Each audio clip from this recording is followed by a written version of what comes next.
Alhamdulillah, wassalatu wassalamu ala rasulillah. Assalamu alaikum wa rahmatullahi ta'ala wa barakatuh.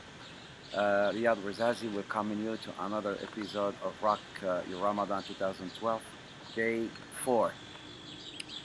Allah subhanahu wa ta'ala says, أعوذ بالله من الشيطان الرجيم يا أيها الذين آمنوا كتب عليكم الصيام كما كتب على الذين من قبلكم لعلكم تتقون.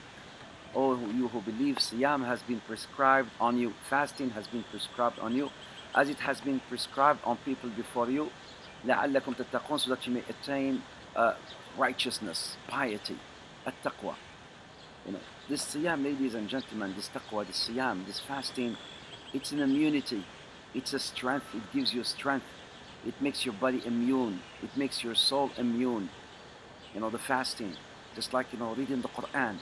Reading the Quran, especially in Ramadan, makes you immune. It gives you a strength. Your salah, it's also an immunity. Makes you immune. It gives you a strength. So in Ramadan here, ladies and gentlemen, let's say if you were a bulb like electricity, and you were like 10 watts before Ramadan. In Ramadan, with the ibadah of Ramadan, you should be every day, let's say, 1,000 volts. So now day 4, you should be like 4,000 volts, because of the ibadah that you get, the strength of the ibadah in Ramadan. And this thing, again, this beauty, you can only acquire it in Ramadan, the ibadah of Ramadan. This taqwa that Allah subhanahu wa ta'ala is talking about. The piety that Allah Azza wa Jalla is talking about, that we acquire through fasting. When we talk about piety, a story that comes to my mind is the story of a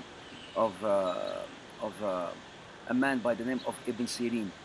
Ibn Sirin is known to be a dream interpreter. There's his very famous book about the interpretation to his dreams. But in fact, Ibn Sirin was a very righteous man. He was a very righteous man, and he was a businessman. So one day he bought some oil. So he was a businessman, and he bought some oil. He says, in fact, it was one of his best, soft transaction, one of his highest transaction. He paid over 40,000 dirhams to buy oil from a guy who had like this big bucket of oil. So he bought these oils and put them into qanninat, into bottles, so that he can sell them. So when he went home, he had a bunch of bottles of oil that he was going to sell. And then he opened the first bottle of oil to check the oil up, and then he found that there was like the particles of an old of a dead rat or a dead mouse. Then he opened the second bottle, and then he found the other particles of this dead rat. So it looks like this rat has been dead for a long time, so that you can only see the particles. And then, so he didn't have to open the other bottles because he assumed they all came from the same kind of bucket. So what did he do? What would you do? In Ramadan or other than Ramadan? You bought something from a guy, then you found that there is something wrong with it. No brainer, right? You would go and return that oil and then get your money back. But that's not what Ibn Sirin did. Because Ibn Sirin feared that if he was to take those bottles back to the owner, to the seller, maybe that seller would sell them to somebody else, and he would harm the Muslims. He would harm the Muslims. And like I said, this is his biggest transaction, 40,000 dirhams that he spent to buy that oil so that he can go back and resell them. He says no.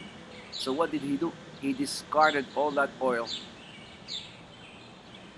He did not want to go back. He discarded all that oil. But in fact, you know what he did? Because he did not have the money to buy, when he went to that guy, to the seller, he just wrote, a note that I will pay you in 6 months after I sell the oil. So now, after 6 months, the guy came and says, I want my money. What did Ibn Sirin say? What would you say? Well, look, the oil that you gave me, it was not a good oil. Ibn Sirin didn't mention anything. He says, Wallahi, I don't have the money because I didn't sell the oil. That's all he says. He says, I didn't sell the oil.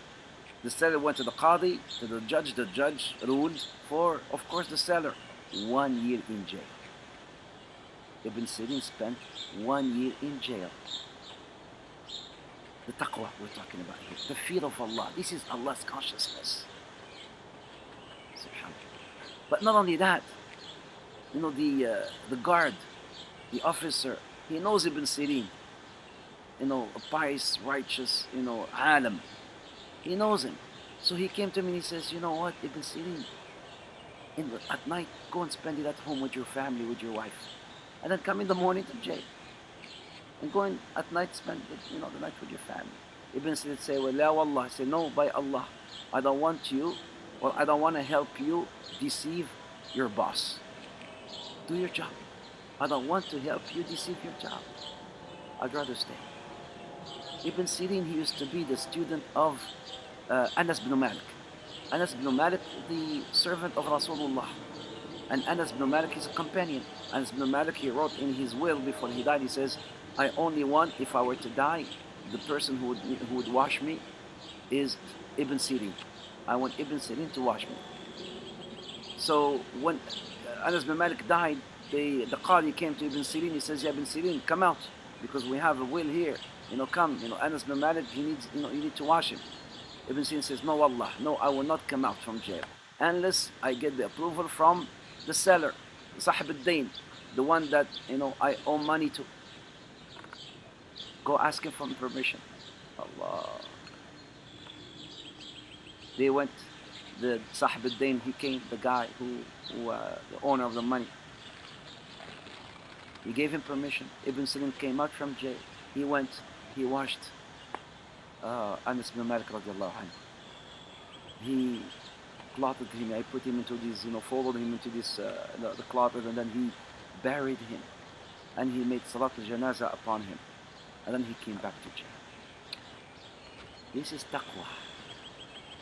This is the fear of Allah. And this is the fear of Allah subhanahu wa ta'ala, ladies and gentlemen, that we get in this Ramadan, in this blessed month of Ramadan. That we get through the recitation of the Quran in Ramadan. Look, the Quran.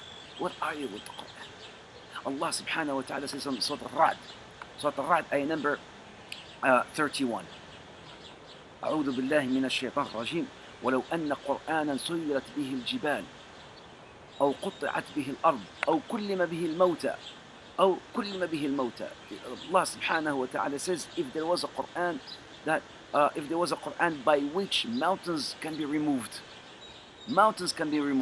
or earth be broken apart, or dead was made to speak, Quran, if it was revealed on these mountains will be removed, earth will be broken apart, dead man would be made to speak. You are alive, you're not dead. What did the Quran do to you? Do you feel that strength in Ramadan? Do you feel it? Do you feel that strength of the Quran? Do you feel the strength of the ibadah? Yallah, come on. How many khatmat have you done so far? Or how many juz of the Quran have you read so far?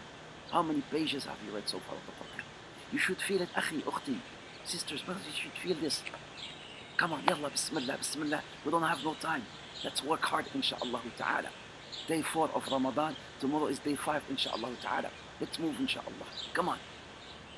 Until tomorrow, insha'Allah, for another reminder of ROC Your Ramadan 2012, I say, Assalamu alaikum wa rahmatullahi ta'ala wa barakatuh.